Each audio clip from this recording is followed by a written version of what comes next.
Welcome back, Johnnies, to another fantastic school year. I'm Travis Miller. And I'm Somini Pierce. We've got the top stories from St. John's and beyond, and we're going to bring them straight to you on this week's episode of Eye of the Storm.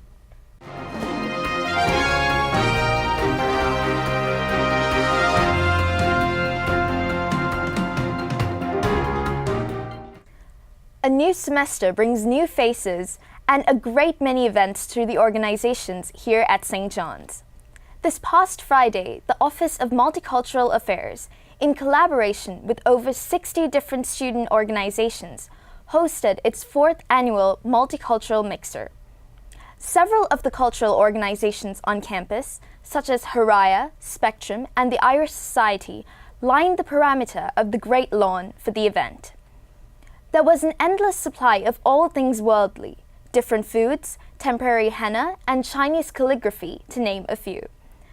The display of multicultural unity was concluded when balloons were released into the sky as a vigil for the people that were lost to hate crimes and brutality, such as Philando Castile and Heather Heyer. Director of Multicultural Affairs and creator of this event, Rosa Yen, spoke to the crowd about the importance of unity through dire times and concluded that the mixer was a success in bringing awareness to racial tension and the division of our country. But the multicultural mixer isn't the only thing big on campus right now. We had Anthony Ferrara at the new and improved Bent Hall showing us the new home of the Tobin School of Business.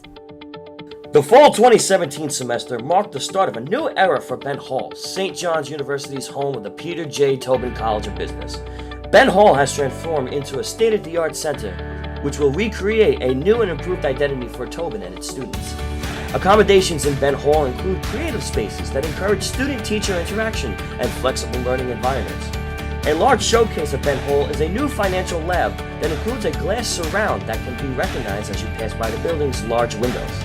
Bent Hall's first floor also includes a Tobin-specific career services center, as well as multi-purpose rooms for Tobin events that intend to foster growth in its students. The second floor has a space that is set up for classroom use and more multi-purpose opportunities. Faculty and dean's offices can be found on the 2 upper levels of this new St. John's gem. Word around campus has only been provided positive feedback, and plenty of Tobin students finally feel a sense of belonging within their college. Whether you're a Tobin student or just curious, all students are encouraged to head on in and check out St. John's innovative step into a broader and more advanced education for its students. Anthony Ferrara, WRED-TV. They got some great views in Tobin. Glad to see our tuition money hard at work. In world news, this past Tuesday, President Donald Trump had his first address to the leaders of the world at the recent United Nations panel. According to the Associated Press, Trump talked of friendship and compassion with other countries in unison with stating that the United States, quote, can no longer be taken advantage of. His speech contained foreign policy ideals of military strength and global activism, mixed with the, quote, America First concepts of national sovereignty and independence that made Trump famous throughout his presidential campaign. Trump aimed strong criticism in North Korea, criticizing not only the regime for the low standards of living it's provided for its people, but mainly for its boasting of nuclear arms, stating that if the U.S. is forced to defend itself or its allies, the U.S. will, quote, totally destroy North Korea. Trump also projected harsh words toward Iran, slamming the regime for its hostile behavior towards other nations, as well as its support for militant groups in the Middle East. Trump also mentioned the Iran nuclear deal, calling it, quote, one of the worst and one-sided transactions the United States has ever entered into. Trump's speech sparked a variety of reactions. Iran's foreign minister called Trump's remarks, quote, imprudent and ignorant. On the other hand, according to the Washington Examiner, Israel's prime minister praised Trump, saying, I never heard a bolder or more courageous speech. The political climate isn't the only hot topic America has their eyes on. Global warming has been an intense topic after a string of extreme weather hit North America. Places such as Florida, Texas, and the Caribbean are reeling from not just 1, but 3 hurricanes in the month of September alone. Though with very little casualty, it is estimated that Puerto Rico will be living 4 to 6 months without power. Mexico is currently suffering in the aftermath of 2 earthquakes, its most recent being of a damaging 7.1 magnitude. Groups such as UNICEF, Oxfam, and Casabay's Senior House of Manhattan are working long hours to ensure survivors are provided with aid and the items required to live in safety again. Of course, we wouldn't know about the things happening far from reach without technology. It makes the distance of the world seem small, and it's about to get smaller. Apple has recently announced its newest iteration of the revolutionary smartphone, the iPhone X. At a steep price point of $999, Apple's newest smartphone holds a number of new features to the brand. One of the most notable additions to the X is the Face ID. Though it didn't work perfectly for Tim Cook on stage, their goal is to have it work no matter how much you augment your face. That goal is more of a necessity, especially because the iPhone X removes the home button as well. So, Face ID will be the only way to unlock your phone without tapping in that passcode. In addition to Face ID, the iPhone X also includes an improved camera, an OLED screen, and the highly demanded wireless charging. Pre-orders for the iPhone X began on October 27th, with shipments going out on November 3rd. Despite all of these intense world events, it's been an equally intense past few weeks in sports. And with the addition of basketball season starting soon, we're going to take it to Roseanne Sapir and Sean over at SportsWire. Thanks, Sumini, and welcome back to a new semester here at SportsWire. I'm Roseanne Sapia. And I'm Sean Okula. We're officially back, and there are some sports seasons coming to an end and some beginning.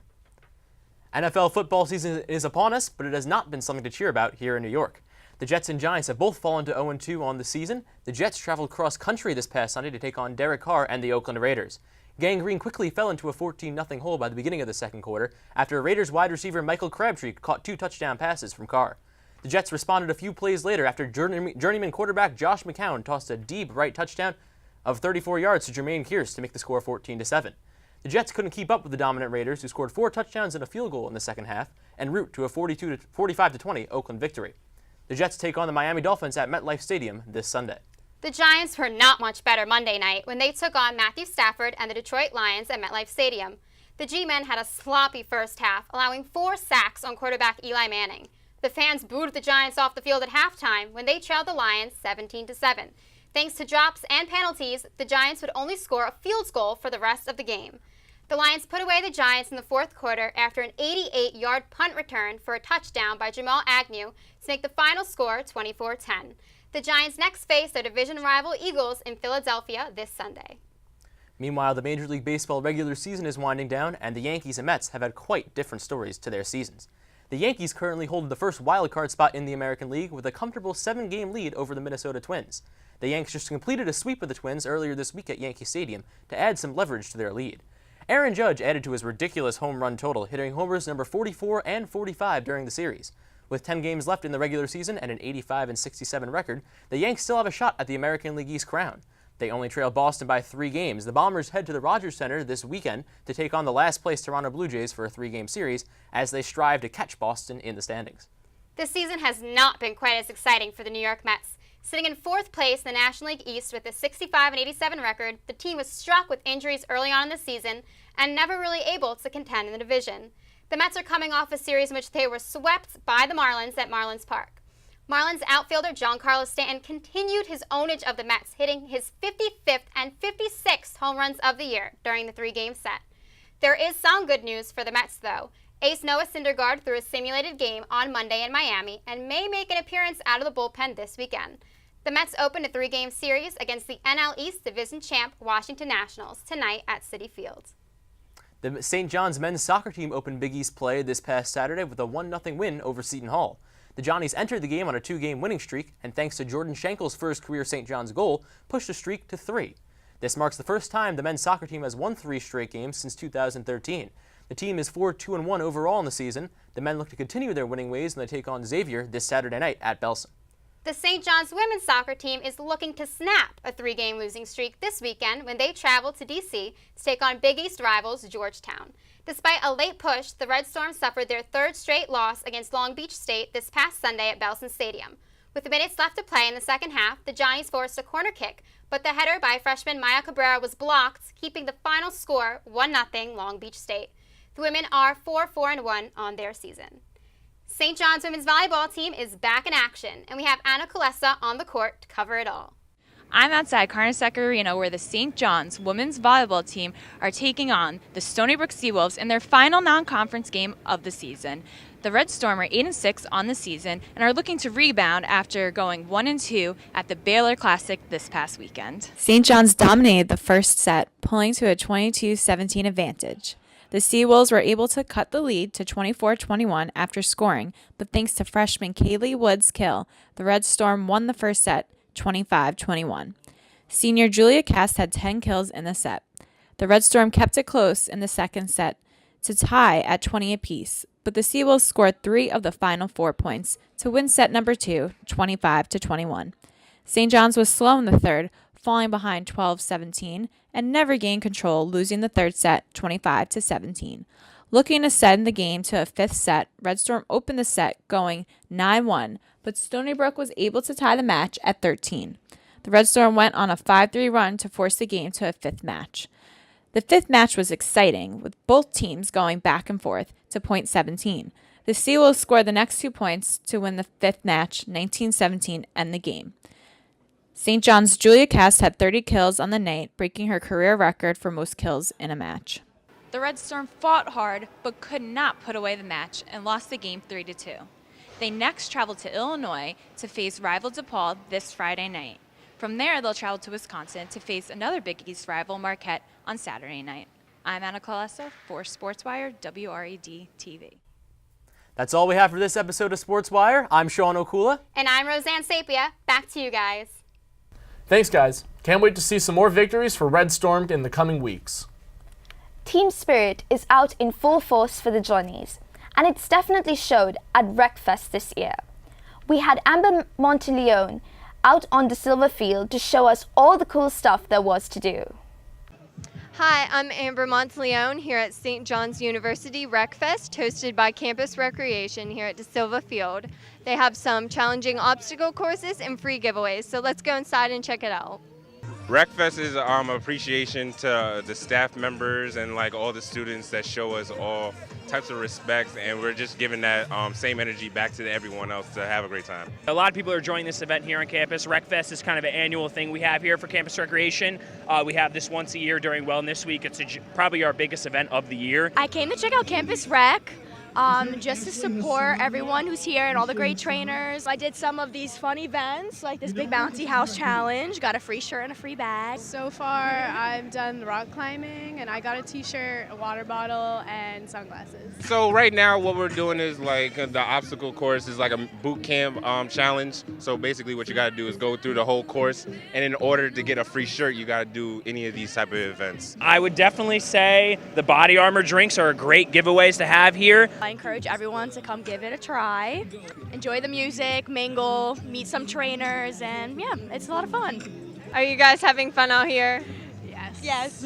It's fun. What a great event this has been. Everyone seems to be having a lot of fun on all the activities they're offering, and I really hope to see more of these in the future. I'm Amber Monteleone with WRED TV.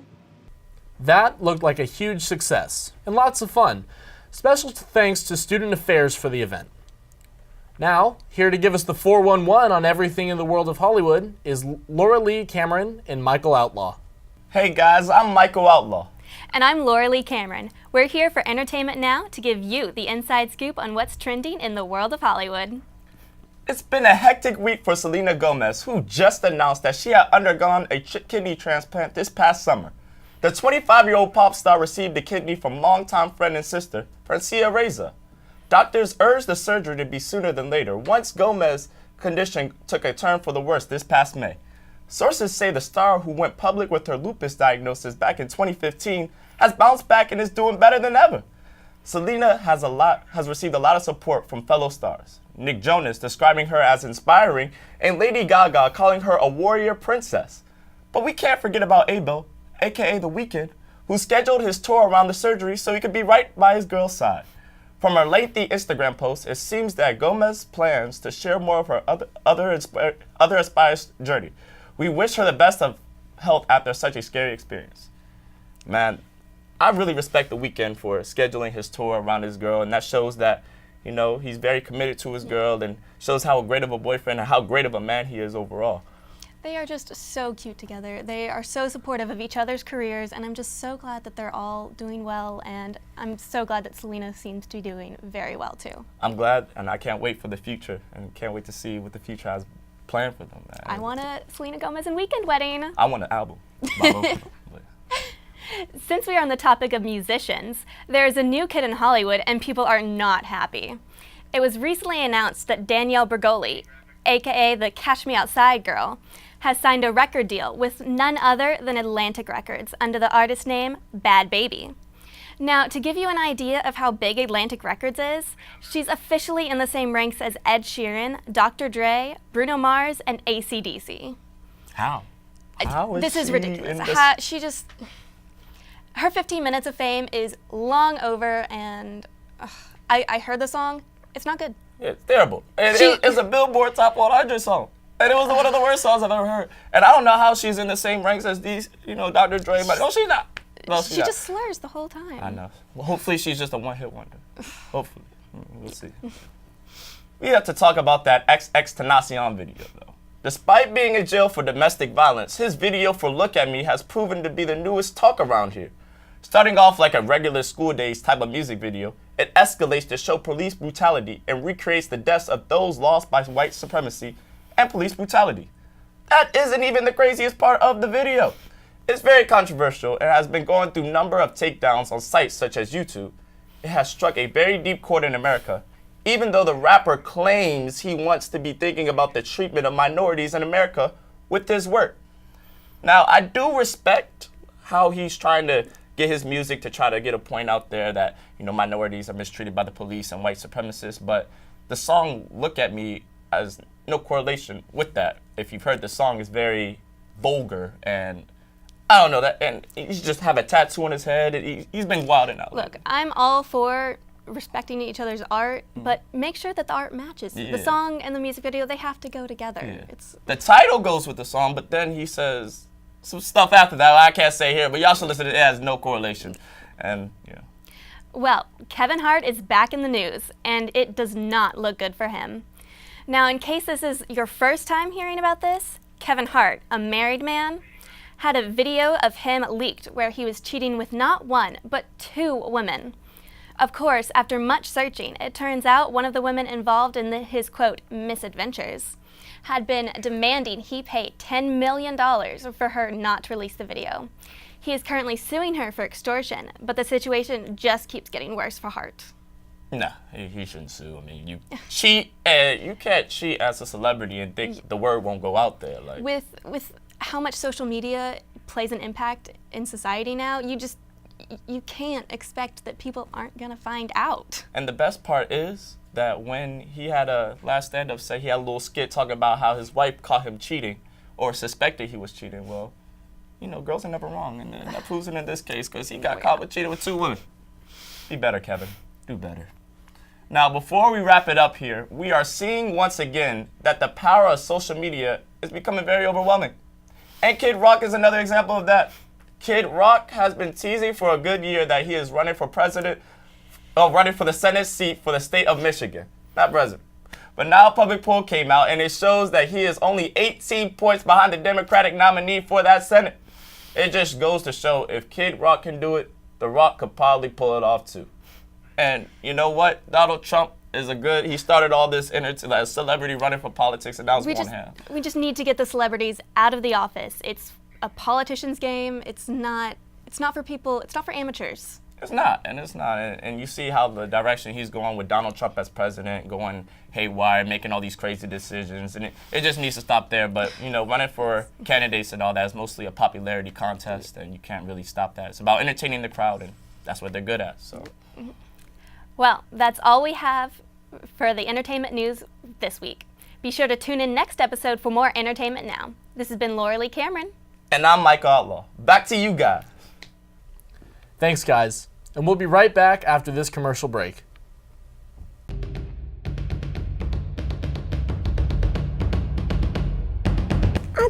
is just like alternative news, you know, like alternative facts, but with news. I don't think that phrase means what you think it means. Yeah. Yeah. Yeah. Yeah. Yeah. That didn't really help my emotion, but I'm sure it's done wonders for a vast majority of our viewers, right?